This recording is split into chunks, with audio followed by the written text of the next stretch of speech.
Hey, John Gilroy here. Today, we're going to talk about how the federal government can handle autonomous AI. Hit the music, Manny.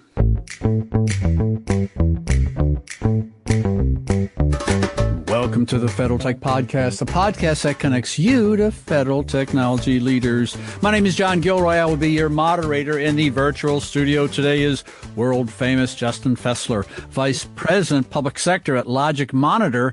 Justin, you're a podcasting pro, aren't you? World famous. It's great to see you again, John.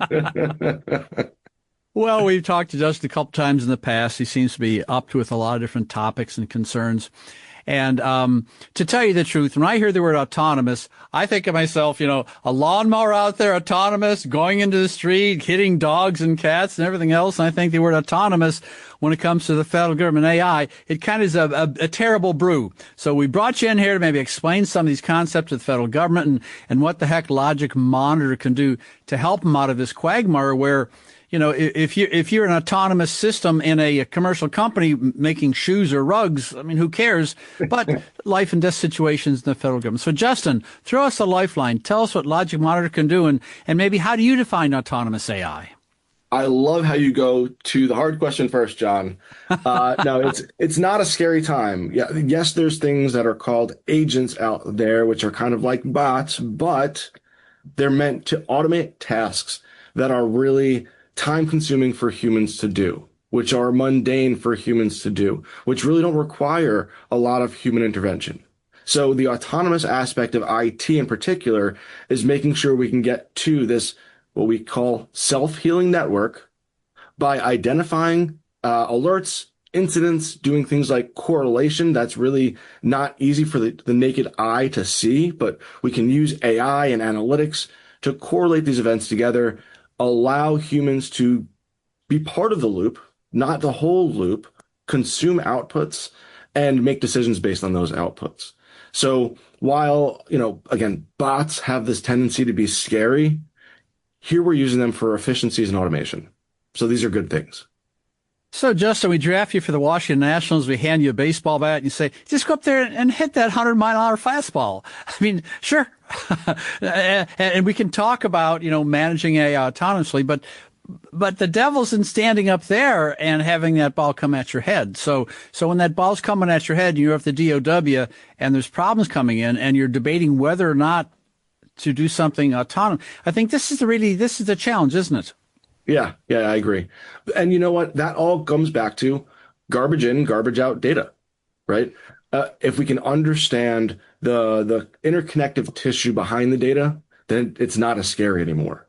I think one of LogicMonitor's biggest strengths, aside from our FedRAMP compliance, which is very exciting, we'll get to in a little bit, but one of our biggest strengths is the ability to not have to deploy what's called a legacy agent, or something that's tied to a device, to monitor it.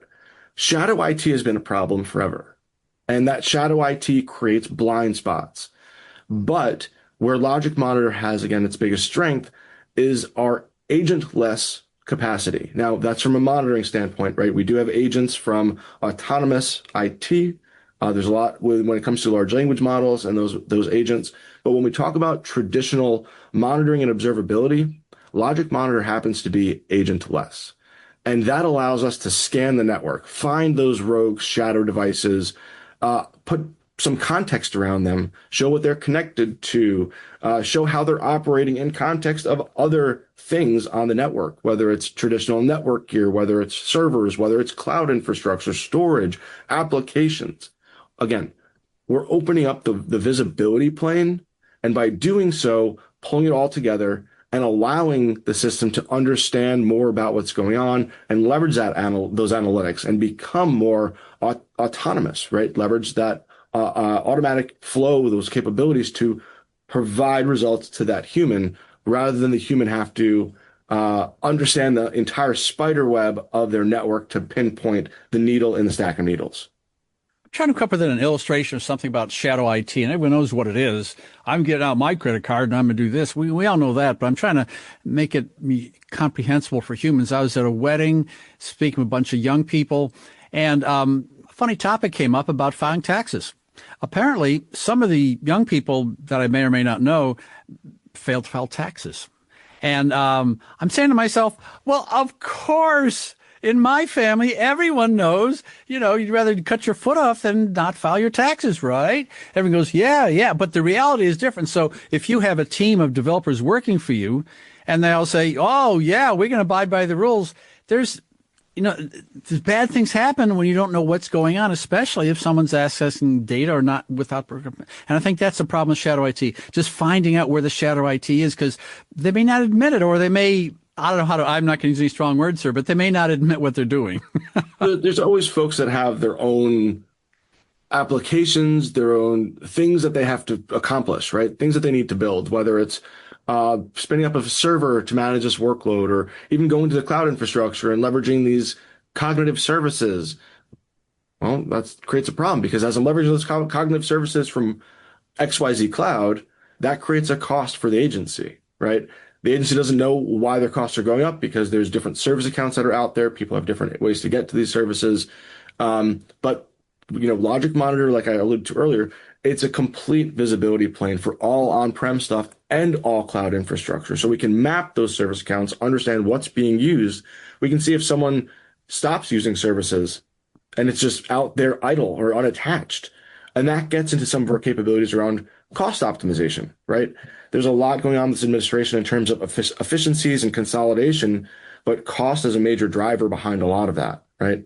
So where we look at this is, how do we identify what's out there, number one, number two, what's out there and not being used or unattached or a dead device, and then get rid of that. So we save on the hardware costs, we save on the operational efficiencies by putting someone on the loop and getting output rather than having to do all the work up front. And that saves a lot of time and savings across the board.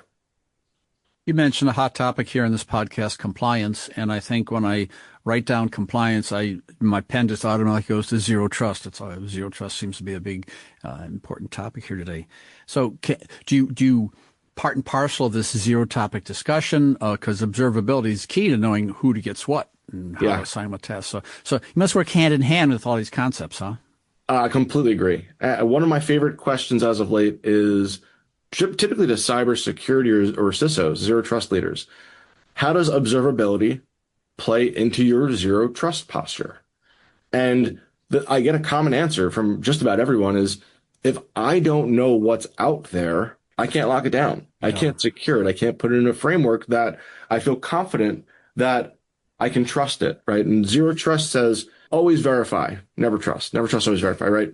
But if I don't know what is out there, how do I know that I can trust anything? How do I know that I can verify that content and that infrastructure out there? LogicMonitor is the answer for that, right? Because of this agentless capacity, we're going to find it. And the way that we look at that is anything with an IP address, anything that's connected to the network, whether I alluded to earlier is network gear, servers, cloud infrastructure, but it also goes so far as badge readers, physical security systems like cameras, power, cooling, heating on data center floors, telephony systems, right?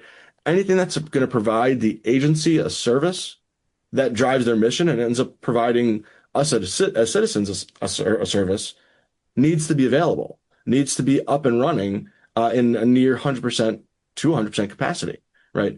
And that's where LogicMonitor has its strengths. I'm going to call out one of our university customers, LSU, because they've gone on video and they've said this themselves, but LogicMonitor provides 100% availability across the LSU campus, so that their students, their faculty can get to all of their applications when they need it. Well, you mentioned IoT devices, so I'm going to go from one end of the spectrum, an individual sensor, to the other end, the cloud. In fact, the multi-cloud.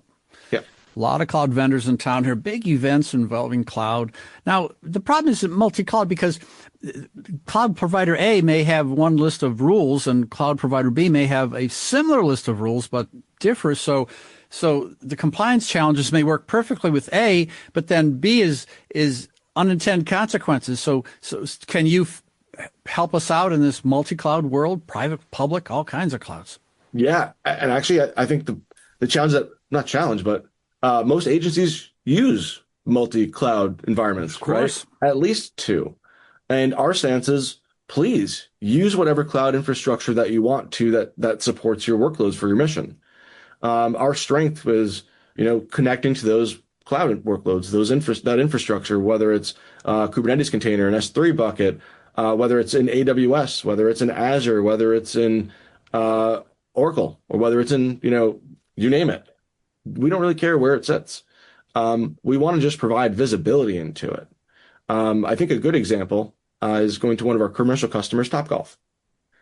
They've got on-prem infrastructure. They've got cloud workloads. They had 10 different monitoring tools before they talked to LogicMonitor. And we actually provide them a single pane of glass, a truly autonomous IT framework that allows them to understand what happens in those bays before you might have a bad experience and something goes down. Yeah. It's all a matter of connective tissue on the back end. Again, we don't care if it's cloud workload, what cloud it is, whether it's on-prem. We want to pull it all together and make that information usable, provide value. One other cherry on top, I think we're the only observability platform that is able to monitor Epic from an EHR perspective, right? So allowing that external functionality. We also have recently acquired a company called Catchpoint, which is really around internet performance monitoring or real user monitoring. So allowing point-to-point connectivity over the internet service providers. So now an agency can see, am I having bandwidth or connectivity issues from users outside of my network because AWS is having bandwidth issues. They're having degradation or performance constraints. Nothing on AWS. My cloud runs in AWS GovCloud, so we're big partners of theirs. Just said them first. So now LogicMonitor is giving complete end-to-end visibility inside of my network, outside of my network, with the layering on of, and I alluded to this earlier, agentic AI, autonomous AI ops. We have a capability that we are very proud of called Edwin. Edwin does things like event correlation, allows me to ask questions about my entire environment, not just LogicMonitor, but connections into Dynatrace and Datadog and Splunk and ServiceNow all in one place. So I can have full context around those alerts and those incidents, not just from one system triggering, but how that is having ripple effects across my entire environment. Really exciting. I'm glad you mentioned Topgolf. I have a friend named Claude who goes to Topgolf, and he practices a lot, and he competes with his friends, and guess what? He wants to win. In order to win, you got to keep score. So there's got to be a metric involved in golf. There's got to be a metric involved in this observability and managing autonomous AI. So it's just so new. I mean, you can't get a 5-year-old textbook on managing autonomous AI. I mean, maybe you can somewhere, but there's no time, space, dimension. I know you can find that. So can you use metrics for this objective, or how do you measure your success? Well, unfortunately, we can't help with your friend's golf swing and keeping track of score. But yeah, it's all a matter of determining the right KPIs for the agencies.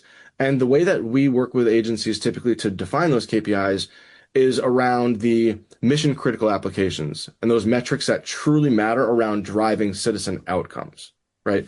So do we have a prescriptive book on what works for everyone, John? Not necessarily. We have frameworks and foundations of how observability and how these AI ops methodologies should work in customer environments, but we always want to make sure that we're incorporating in the customer feedback. What are their priorities? What are their mission objectives? Where are they in their AI ops journey?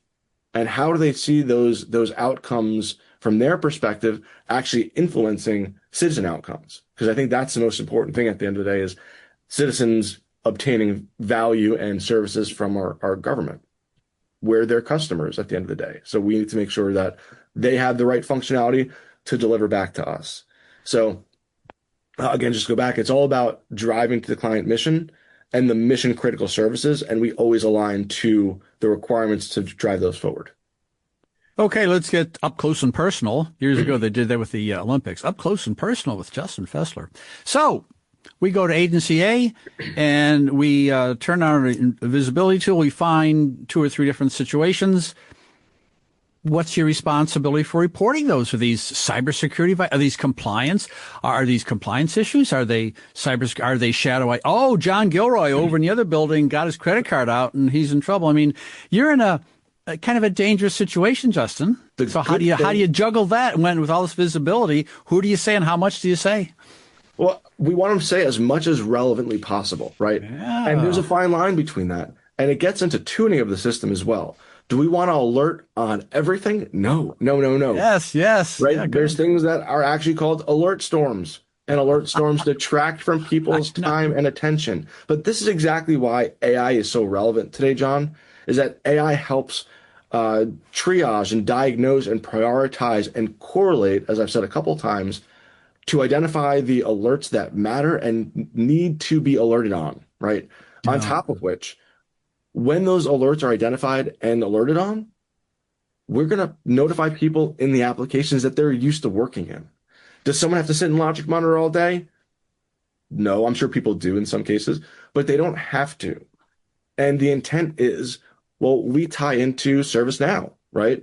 We're going to send notes and notifications to the folks in ServiceNow so they know in real time what's What's going on going with that on? work, Yeah, right? yeah. We're going to send notifications to Teams, to Slack, wherever it needs to go so people are able to view it as quick as possible, action it if they need to as quick as possible, or even get an output notification to say, hey, by the way, this is what just happened. This is a remediation I took, and here's where we are. This is what you might want to check moving forward. Or you have some upcoming incident that you might see, a server going down due to overutilization of the CPU, or a database that's spilling over because of overconsumption of the application, right? It's all a matter of leveraging the AI to, in essence, predict and notify what's important, not everything. And that's where we're heading. That's why autonomous IT and AI ops is so important to get rid of the noise. When you mentioned Alert Storm, I flashed on a recent interview I heard with a leading cybersecurity executive, and he was talking about Mythos. And I don't want to cause you to cry yourself to sleep, Justin, but he claims that 30% of the alerts from Mythos are false positives. Whoa, whoa, whoa, whoa. Wait, I thought this was the end of the world and the artificial intelligence. So I think it may need a company, maybe it's been knocked around and gotten a broken nose and made some mistakes and figured this out. Says, I think a lot of people are making very strong statements about alert detection, SOC, and hey, I want the Nationals to win the World Series, but probably not. So, so, so this whole thing about alert fatigue and alert storms, this is a real thing. And this may be a metric where you can show yourself better than other organizations. If you can say, hey, look at these XYZ organizations, the number of false flows has reduced to a certain percentage. So that may be a metric that people might be interested in. Of course, it's also eliminating false positives and identifying the false negatives, right? What was missed, Yeah. right? And I think you're right, John. It becomes a metric, maybe not a direct KPI, but it goes into the overall business value and making sure that you've got availability of the system, right? Because you got to identify everything, and that's Yeah. why Yeah. AI is so important nowadays. Maybe it's reducing downtime. That could be a metric as well. Well, because this Absolutely. happened, that was a problem, that was a 0 day. And so that also can be a metric. It's just we're in a brand new world where we're just, Justin's walking up to the chalkboard and starting writing down because it's so new. I mean, how do you measure this? But Well, I think LogicMonitor's got enough customers to be able to say, well, this is a normal situation. This is yeah. not good. Well, generally speaking, right? MTTI, mean time to identify, mean time to resolve, MTTR, they've evolved, I think, right? And it's been typically the human trying to take remediary actions to fix it. With AI, the mean time to identify is drastically reduced. Mean time to resolve is drastically reduced. We've also recently announced a very tight partnership with IBM Watson X and Ansible. Mm. And that's really what helps with the self-remediation is how do we get the system to identify and then take action and fix without the person having to take any involvement in that process. So downtime, we're getting closer and closer to, 5, 6 nines, I think, in my opinion, even No. 100% availability in many cases, because the AI makes the systems more interoperable and understand the context of what's coming out of the alert traffic, the alert noise, the alert storms, if you will. One of my favorite acronyms, mean time to remediate. So back when you were in diapers, young man, it used to be that when a vulnerability was found, like a virus, a company would get a floppy disk and put a floppy disk in the mail and mail it to your grandfather, and he would update his system. What about that mean time to remediate? 2 weeks? What's a floppy disk? I'm just kidding. Yeah. I mean, the time awful. is just, it's compressed so much. We could graph this and go, what did you say?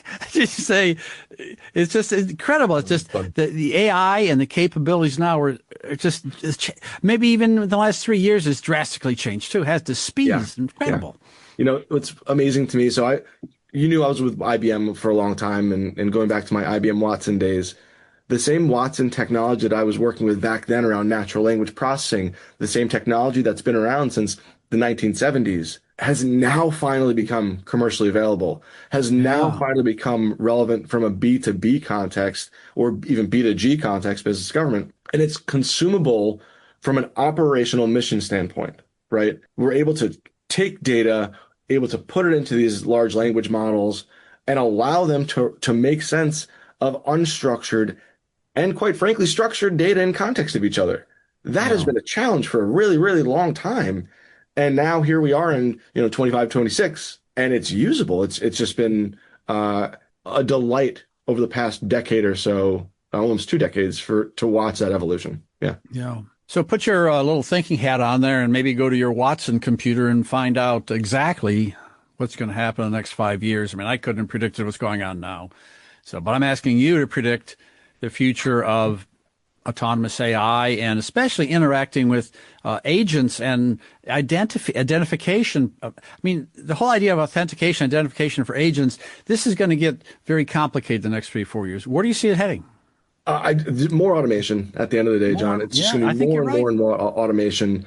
It's going to be taking people and upskilling them, getting them from tier 1 up to tier 2, tier 3, making their time actually worth more value, right? We don't need people, as I started the call with, doing these remediary mundane tasks.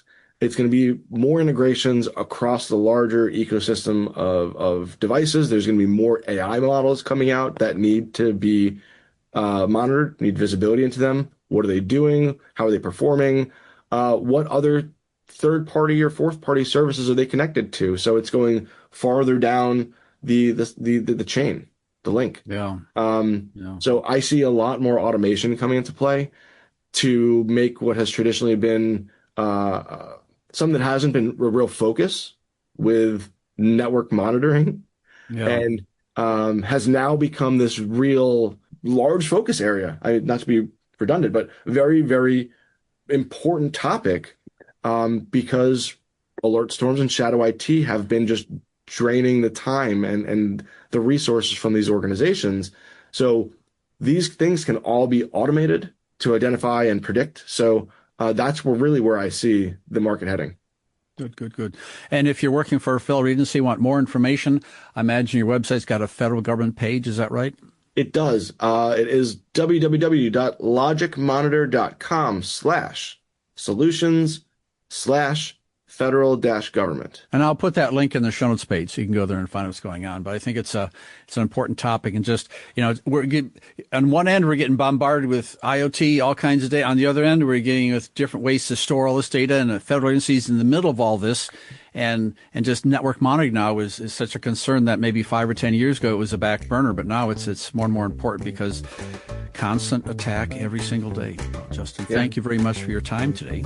Always a pleasure, John. Good seeing you. You have been listening to the Federal Tech Podcast with John Gilroy. I'd like to thank my guest, Justin Fessler, Vice President Public Sector at LogicMonitor.